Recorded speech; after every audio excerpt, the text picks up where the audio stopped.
We are in the new WRX TS by Subaru. This replaces the TR. Now the TS stands for Tuned by STI. They did make some major adjustments to this car and added some performance enhancements. But is this an STI? They did bring the STI tuned adaptive dampers to this TS from the GT, and they included the big Brembo brakes that were on the TR from last year, which this car does replace. So if you bought a TR, you kind of have a one-off. The other thing that they added was this new digital dash, 12.3 inches. Go along with those adaptive dampers, they added STI performance drive modes. So when you hit this mode button right here, it will show it down here changing, but it brings it up on the screen over here, and you can go through and select exactly how you want to drive at that exact moment, and it will adjust everything. You can even do an individual that will set it up however you would like to drive. Now that digital screen is the first one for this WRX, so you will start seeing those probably popping up in other Subarus along the way. Now, sadly, what STI did not do, again, they did not touch the engine. So you still have the 2.4 liter boxer engine with 271 horsepower and 258 pound-feet of torque. It does a good job, but I have seen in forums where they have tuned these to well over 300 horsepower. Now that's some STI power. The TS only comes with a 6-speed manual transmission. The lower grade WRXs, you can choose which one you want. This one's 0 to 60 in 5.6 seconds. For your fuel economy, you're gonna be looking around 19 in the city, 26 in the highway, and 22 mile per gallon average. Nothing's changed up front. It's exactly like every other WRX. I do like that they have this red WRX in there. It is pretty bright and really stands out. And then this hood scoop up here is actually functional. So this is a functional scoop. It's not just for aesthetics reasons, but it does still look like a very aggressive sedan. If we come around to the back here, this is where we get a little bit of controversy with people. Some don't like this rear bumper or air diffuser, whichever one you would like to call this. They think it's big, it's bulky, and some even said hideous. I don't think it looks that bad. Some people said that they have painted these and they look really nice once they are painted the same color as the body. But, you know, it's up to you whether that's something you like or that really matters to you. I kind of like it. Let's take a look at the trunk. Down in here, you do have about 13 cubic feet of space. It's a decent amount, actually. I think you get several suitcases down in here. And then let's look up underneath here. You do have a little bit of storage under there, but no spare tire. If you like seeing and learning about new cars, hit the subscribe button because I put up 2 videos every week. All right, let's take a look at the inside. Do have blue trim all the way through here. It's pretty bright blue. Also, you do have soft leather here, and you've got some Alcantara right there. Nice blue leather there, but this is all plastic. All underneath here, you have all your window controls and your mirror controls there. A little bit of carbon fiber going around this area right here. Here are your Recaro seats, and they are powered in this one. Now, they don't have lumbar, but if you're somebody who doesn't like lumbar, these have a lot of it. So you're not going to really care about the lumbar too much. You're not going to be able to adjust it, but otherwise they are pretty comfortable seats. All right, let's hop right on inside. Of course, on the inside, you have this blue continuing across here. And like I said, there is a little bit of carbon fiber there around the door handles. Coming across here, you do have Alcantara right here with some nice blue stitching. This is some nice soft, like rubbery material up here. This here is plastic. This here is plastic. So they did try to save some money still, but weirdly enough, this is soft back here. So I'm not real sure what the point of that was. This is a new 12.3 inch digital display for Subaru. This is the first car that actually got it in it. We should see this in more models down the road. It looks really nice. You can see STI over here in the corner on this one. We'll cover this in the tech video that'll be coming out here in about a week or so.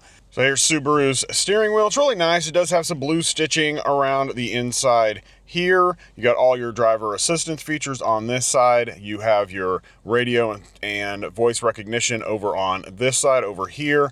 Down here, changes a few items up in the display. And there is your mode button to change your drive modes, which will adjust your suspension. Come over here to the infotainment screen. It's 11.3 inch infotainment screen, and overall it works okay, but you can see it's a little laggy when you're switching to different things.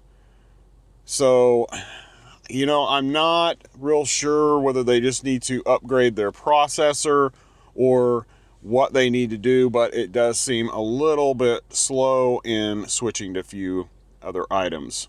You do have wireless Android Auto and Apple CarPlay. You can see how long it's taking trying to adjust to the phone. So now we'll go down here, and you do have your climate control buttons down here, a few of them. If you click on that, brings it up. You can make all of your other adjustments that you need to there.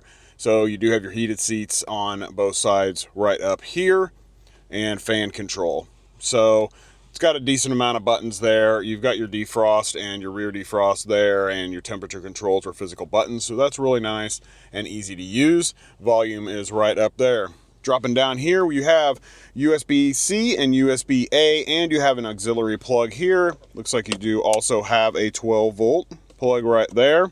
This is just a holding tray. This is not a wireless phone charger. Coming back, here is that 6-speed manual transmission. It's pretty nice, and it does have a leather boot with some blue stitching to go along with the rest of the interior.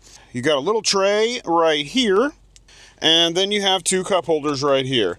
Now, the 2 cup holders are okay. Don't really care for these little flappy things here, because if you don't have a huge bottle in here, the stuff still just rattles around. It doesn't really do much, and some bottles I put in here and it still doesn't really help.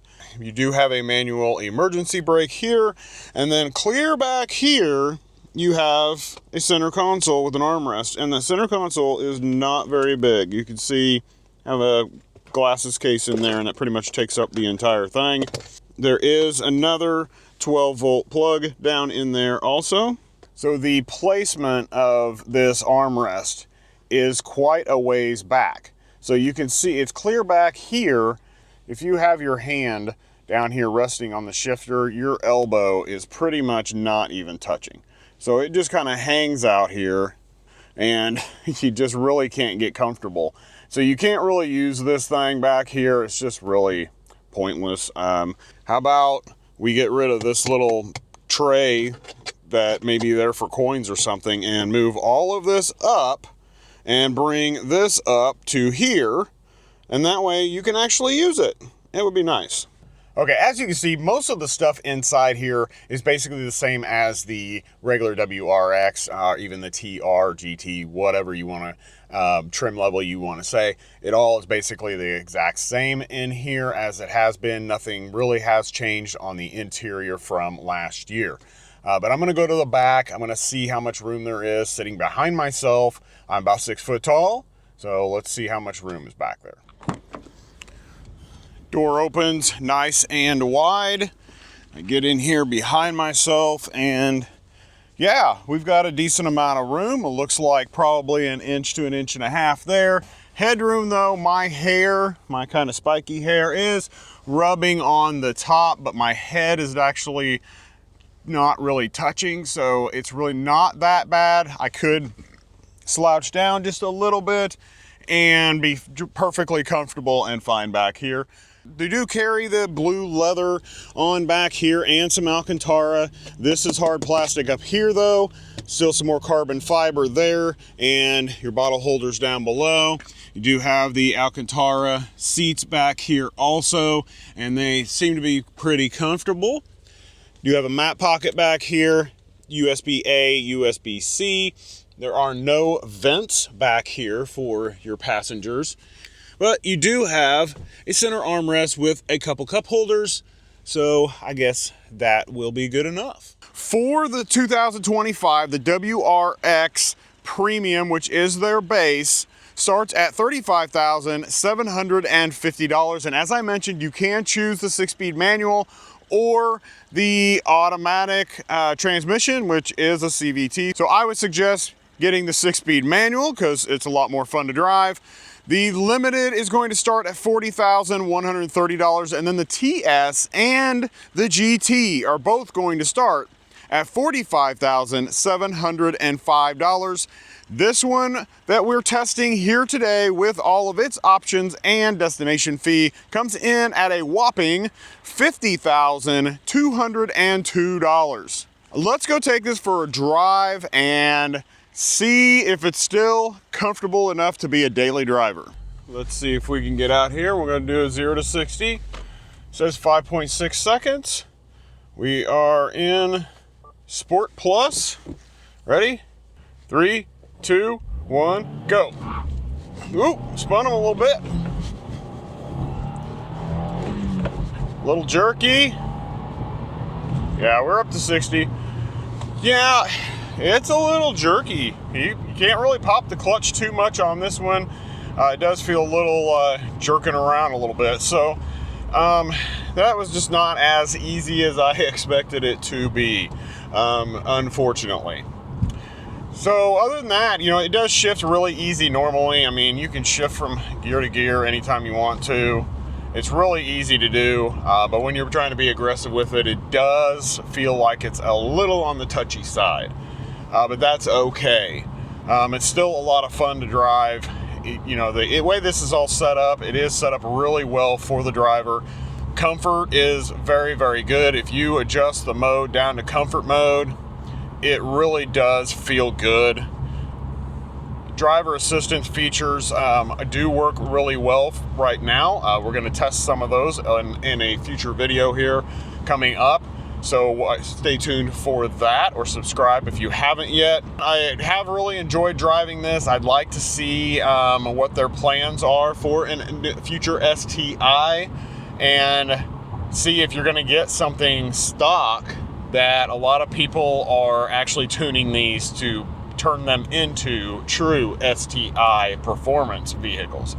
And as for miles per gallon, if anybody is interested, I know that the average is supposed to be 22 miles per gallon. We are averaging 25, almost 26 right now. So that is actually better than what was expected. All right, thanks for joining me. Hit the like button if you enjoyed this video. Then click on the video that's on the screen right now, because that is going to give you more information about this WRX TS that you may not know. And you guys have a blessed day.